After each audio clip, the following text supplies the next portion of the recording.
Hello and welcome to IASPrimers. My name is Shubhashish and you're watching today's daily news analysis. Now, as part of our initiative, I make it a point to share questions for mains answer writing practice, and you can get your answers evaluated for free. So up to two answers every week. All you have to do is share your answers on pen and paper, write your answers normally, and share it with me as a PDF on my Telegram or WhatsApp. So contact details are there in the description box. Now today I have a mains-based question with reference to the MSME sector. Now this is till the time I have started this initiative, I've never asked a question on the MSME. And as I said, I'm giving you a lot of hints, lot of cues, so that you know what materials to study. So I'm giving you that. I'm giving you some ideas so that you prepare this by yourself. Right, so this is the topic that we are going to focus for the mains perspective today. So we have, with reference to Pakistan, we have the new Prime Minister, Shehbaz Sharif, who has become the Prime Minister of Pakistan. And see, we are not really concerned with what is happening with Pakistan. Only thing is what Pakistan does with reference to India and its neighborhood. So we are concerned from that perspective. And we know that the Pakistan, we are associated with the export of terror to India, plus internationalization of the Kashmir issue. So two main issues over here with us. So it tries to sabotage whatever initiative, whatever measures are being taken, plus the terror issue is always there. So Pakistan being pre-obsessed with India, one of the things that it said was that the ties with India cannot be normal till the time the Kashmir issue is resolved. And he also flagged the issue of abolition of Article 370, that is the special status that was given to the state of Jammu and Kashmir. On the other hand, the Indian Prime Minister, now Indian side was always, they said that talks cannot go on with Pakistan. So no talks took place between the earlier Prime Minister. And one reason was, the stance was very clear that unless the terror thing stops, we are not talking with you. So here, Indian Prime Minister, this is an exception, has congratulated Shehbaz Sharif, but he said that, see, India desires peace and stability in a region free of terror. So we want this terror to be away. We want peace and stability so that we can work on the developmental work. We want the well-being of the citizens. We want prosperity. And for that, the region should be free of terror, first of all. So here again, the focus has been on terror. So this means if we try to infer what between the two leaders, it's simple, it's very clear that his stance is going to be on Kashmir and would like to corner India on this thing, while Indian side will naturally talk about terror. Talks and terror cannot go together. Right, so I think we are going to expect a status quo over here. Now the next thing is the Ukraine. You know, the Modi-Biden talks took place. So there was this 2+2 summit that was going on. So you can see the Indian Defense Minister and the External Affairs Minister who are in Washington. And in the background, it is not a portrait, it's a TV screen where Prime Minister Modi is talking. Okay. So first of all, 2+2 talks. So two defense ministers, one of India, one of USA, and likewise External Affairs Minister. So it reflects the defense and foreign affairs. Defense is a key pillar of India-US relationship. So one is this. Now, naturally, when they were having a talk, Washington, he was in India, of course, virtual summit, it was going on. So Ukraine had dominated. And I told you yesterday also that Ukraine is going to dominate, although that article did not say this. So Ukraine had dominated, and you know what President Biden would say? He would say that, see, we are imposing sanctions, and you Indians, when you are trading with Russia, when you have normal ties with Russia, and when you don't criticize Russia for the war crimes that they are doing, then that is not good. So the pressure is being imposed upon India at the moment. And this is not there in the news. So External Affairs Minister also said that, see, with reference to the oil thing that you're saying that we are importing oil, we are doing this to protect our energy security. the monthly oil that we get from Russia, it is equivalent of what the European countries are getting in one afternoon, in one day. So your focus should be on Europe and not us. And yes, they talked on host of other issues, which is a very normal template: pandemic, post-pandemic, then global economy, then developments in South Asia and Indo-Pacific region. So Indo-Pacific is basically referring to the Chinese situation, the core issue. And when we refer to South Asia, what is happening in South Asia right now? In South Asia, we had the instability in Pakistan and Sri Lanka. In fact, the earlier article also talked about the same thing over here. Modi discussed the situation in Pakistan and Sri Lanka during his virtual meeting. Now, government begins summer action plan to curb pollution. I think it's a very simple situation. We are referring to Delhi news, so it's about the Delhi government. So first of all, when we look at the Delhi, we know that Delhi is one of the most polluted cities, and as per, now this is important for prelims, World Air Quality Report 2021. So this is released by a Swiss organization. So don't get confused. There is one term known as Air Quality Index. Now this is your homework. So for prelims, you have to check Air Quality Index is released by which agency and which all gases are covered under this. So just Google this, AQI, type UPSC next to it, or type PIB next to it, you will find it. So you have to do this. This is your homework. And which agency and which ministry is associated, and which other parameters are being taken into consideration. So this is your homework for prelims. Okay, now air quality report, World Air Quality Report is by Swiss organization IQ Air. So it's by a civil society organization. So that way UPSC will ask you, or not for profit organization. Now with reference to Delhi, the focus has always been on the winter months. And UPSC also asked a question that we have so many metropolitans, similar cities. Why is it that Delhi has more pollution as compared to the other areas? Calcutta, Bombay, Madras. Why so? Winters. Winters are there in other places also, but it's a different scenario. So that I'm not really going to cover right now, but yes, I'm going to explain the winter relationship now. So Delhi, first of all, if you see, it's the northern plains. The others are coastal, right? So winds keep flowing. It's windy, breezy. So pollution keeps moving out of the place. But with reference to Delhi, there is no, it's a continental landmass, right? Now, during the winter months, what happens is, in fact, let's look at what happens in the summer months.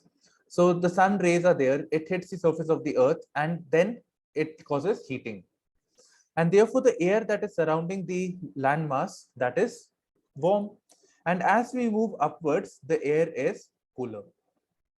But during the winter months, the heat that was coming from the sun is not sufficient. In fact, it may be very, very cold. The land surface may be very, very cold. So because of the cooled land, the air around the land is also cold. It's very cold.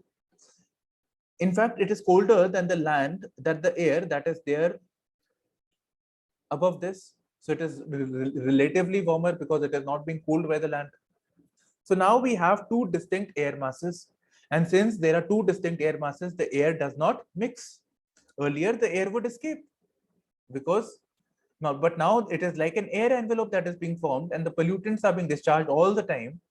What was happening in the summer, same in the winter.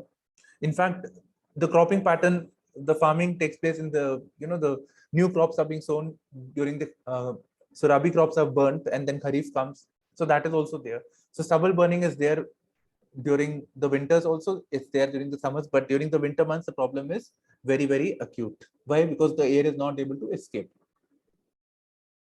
Now, during the summer months also, we have a lot of pollution. It's just that it is not as severe as during the winter months. Clear? Now, with this, the government is coming up, Delhi government is coming up with the summer action plan. So what all things are being covered? So one, it says that you must have seen, the garbage collectors or anybody cuts the garden also, then they burn. So open burning should not take place. So anti-open burning campaign is being done. Then Delhi being a very big city, it has a lot of landfills, big sites where debris is being collected, waste is being collected. You must, whenever you enter Delhi, you must have seen it also. So that leads to burning. So sometimes because of waste, organic waste or decomposition, the burning automatically takes place. There is fires. Then anti-road dust campaign, maybe mechanical things could be there or cleaning should be there so that the dust from the road is absorbed and taken away. Then green cover should be increased. Greenery is always good. So green cover along the roadside. Then including developmental parks, development of parks, cities, forests, etc., urban forest. So these are certain single-use plastics to be done. So this is the summer action plan, and I think this can be emulated in any place. Urban pollution is a common problem. It's just that Delhi is very, very severe. So wherever you are, this problem is there. So it's something that is unique to a country, and this is something that can be emulated across the country. Now coming to the main space question that I said. So let me just cover the MSME thing, then we'll come to the question, and I have a lot of content for you. So you see, I have a lot of content for you, additional content beyond the article. So one thing it says that, see, because of the pandemic, I think we all know that the MSME sector, all sectors suffered, and MSME sector, that is micro, small, and medium enterprises, basically smaller companies as compared to big Tata, Birla, right? So as compared to them, they are smaller companies. So the impact of the pandemic, what was the impact? The lockdown, the loss of jobs. So loss of jobs would mean lack of demand, right? So because of all of this, the impact that was there on the MSME sector was much, much, much more severe. Plus, they have limited resources, limited finances. They are not like Ambani's, they have a lot of money. So the impact that was there was on very, very severe on the MSME sector. But no, okay, it was very severe. And for this, the government also came up with something known as Atmanirbhar Bharat package. Here it is, Atmanirbhar Bharat package. Where basically, they were being provided financial support. They were providing low cost credit. But when the companies did not benefit of this, whosoever they took a survey basically, so whosoever they asked, they said that, see, this is not helpful. You're providing us loans at a low cost, very good. But what will we do with that loan when the demand is not there in the economy? So what the government should be doing is, it should focus on revival of the demand. Then only we will invest more. Otherwise, if we keep investing more, ultimately we have to return that money to the bank or the government. So that will not suffice. So revival of demand. And by the way, how will the revival of demand take place? Simplest is the government provides fiscal stimulus. The government provides more money into the hands of the people so that the people have more money to spend. Simple, right? So that had to be done. So fiscal stimulus or monetary stimulus, whichever way, that had to be done, but that wasn't done. And the government is not in a position also because of the high fiscal deficit.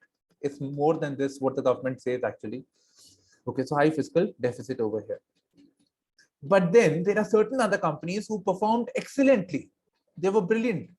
And they were able to take opportunities, the new opportunities which the pandemic had thrown. These are particularly the health activities, the human health related sector, healthcare, manufacture of pharmaceuticals, medicinal products, food and beverage services. And they were able to harp on the e-commerce sector. So doorstep delivery, if the people cannot go out, they started providing services with the e-commerce. So what it basically says is that the MSMEs also need to innovate, need to find new opportunities within the challenges itself. And these companies were able to do because they had some capital with them. So they were able to change according with the trends, right? So this is what the article is talking about in this scenario over here. Okay. So this gives us a lesson over the resilience issue. Resilience means ability to come back. You fall, something falls and then comes back. So what it proposes is, first of all, it says that there can be a fund.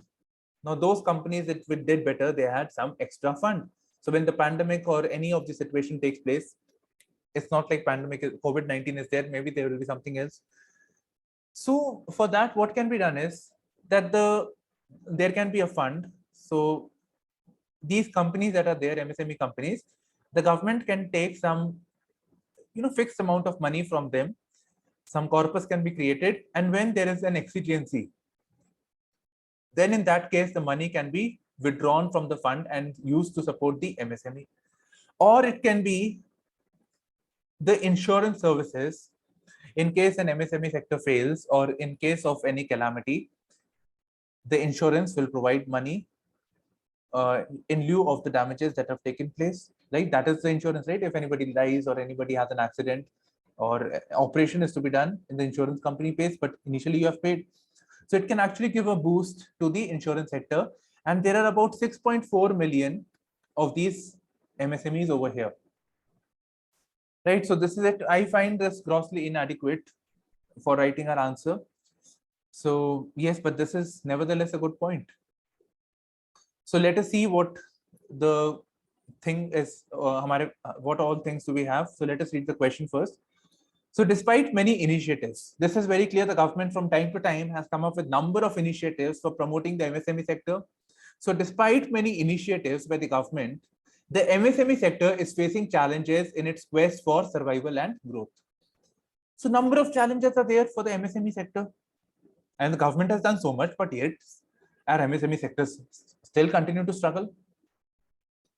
Logical. Now in this light, discuss the situation. Now when it says discuss over here, you have to state the position of the MSME sector, the quantum, the scale of the MSME sector, their significance in terms of employment that they are able to provide.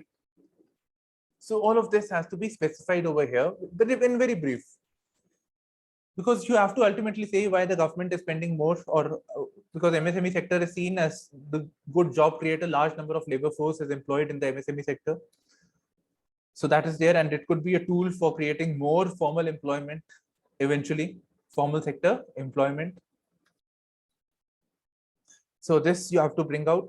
Then it is facing challenges. So you have to mention the challenges that are being faced by the MSME sector. Some of them I have listed over here. Access to funding, regulatory issues, informal sector, right? So all of these are the challenges that the MSME sector faces. Now the question said that despite many initiatives, now you can start here or here, you can mention the initiatives, what the government has taken, and then state what should be the corrective measure. And with reference to the corrective measures, you don't really have to be innovative. In fact, if you say that, see, several initiatives have been taken, but most recently, the government has come up with this draft MSME policy to revitalize the health of the sector. And for this, it has proposed action in these 8 areas. Mention these areas. So that is good enough. In fact, it reflects that your awareness of what all things that the government is doing. That will actually fetch you more marks than you being innovative. Right? So that way you can prepare. Now, this is your homework. You have to find this article on the net. Just Google these terms, you will find them, and read this article over here. So in a very easy form, it has been mentioned that exit action should be there, issues with reference to funding. So all of this is mentioned, 8 areas have been specified over here. So this has to come out in the answer that you are writing. Now see, with reference to MSME sector significance, 45% of India's total internal industrial employment is coming from the MSME sector. Therefore, it is very, very important. And it includes services, manufacturing, and trading. Now, one of the issues with the MSME sector is that MSME sector, as you can see, is getting a preferential treatment. Now, what if these companies are actually out of the MSME bracket? So what is the MSME bracket? This is a new definition actually. So MSME definition revised. So earlier the scale was very, very less, and it is based on not on the basis of employment or number of people that are there. It's only on the basis of investment and the turnover. Investment and turnover. Clear? So this has been enhanced. So this is one step that the government has taken. Now, why would I say this? See, the MSME sector is getting benefits. The companies are getting benefits till the time they are in this category. So moment they breach this category, they will not get the benefits like the preferential interest rates or preferential regulatory norms. So they will not get. So they prefer to be small yet profitable. So that was the idea. So the idea of having this MSMEs is basically, startups become MSMEs eventually, and MSMEs should grow into big companies. But in India, what is there? I know I have worked with one MSME, one company. So it was a big group actually, and it broke the company into different parts so that it remains an MSME and keeps getting the concessions. So there is, we need to, create some sort of a disincentive to be there in the MSME, or an incentive for the companies to move outside of this definition of MSME. So ultimately, we need to do something about this also. Now, some of the initiatives the government is doing, and you can see the broad category of things. So one is the social security for employees. So that is being worked upon. The measures to enhance access to credit, ease of doing business, that is the regulatory issues, technology upgradation, and access to markets. So government e-marketplace. So see, now when we look at the marketing thing also, the government gets, not the government, the MSME companies that are there, you will never find the ads that are coming on the television. Since they are smaller, their ability to access the market is less. Ability to access the shopkeepers or whatever, the resources are very limited. So at least what the government can do is, government says that, see, we are a big, obviously the government is one of the biggest buyers. So it says that, see, there are certain things we will buy from MSME only, or we'll provide them preference. Right, so that the government is doing, and it has created a new platform known as e-marketplace. So that is all the transactions, procurement things that a government is doing, will be done electronically. So the scope of corruption reduces, the transparency improves. Same thing from the PIB over here. Now here you can see one scheme has been mentioned over here. Pradhan Mantri Karam Yogi Man Dhan Yojana. Man Dhan scheme Yojana, basically the same thing. So for retail traders and small shopkeepers, again, the government is doing something in the 2019-20 budget. By the way, you can get a lot of information, especially from mains perspective. I have a video on this as well, right? So from budget perspective, in fact, you can watch this before your prelims also. So, but do give yourself that much time so that these things are important for prelims, these are important for mains. Now, these are certain initiatives that the RBI has taken up for the MSME sector. You can't list everything. Just just mention 4-5 things that the government has done. Beyond this, you don't have to go. And if you have a doubt, just mention in the comment section. I'll elaborate this. Now, idea that judges appoint judges is wrong. Now, how does this idea come? So idea comes, basically the appointment of the judges is given in Article 124 of the Constitution. So this is for the Supreme Court and this is for the High Court. So the original law was that the president will appoint after consultation with such judges of the Supreme Court. Right? So after consultation.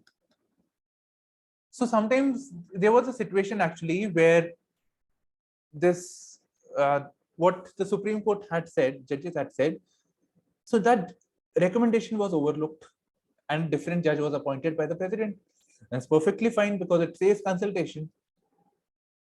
So eventually, it was felt that it could lead to favoritism. This happened actually. So it could lead to favoritism. So in that regard, the judiciary felt that, see, separation of judiciary from the executive is the basic structure of the Constitution also. So Supreme Court said that, in one of the judgments, in fact, three judgments in all, which is also known as the 3 judges cases.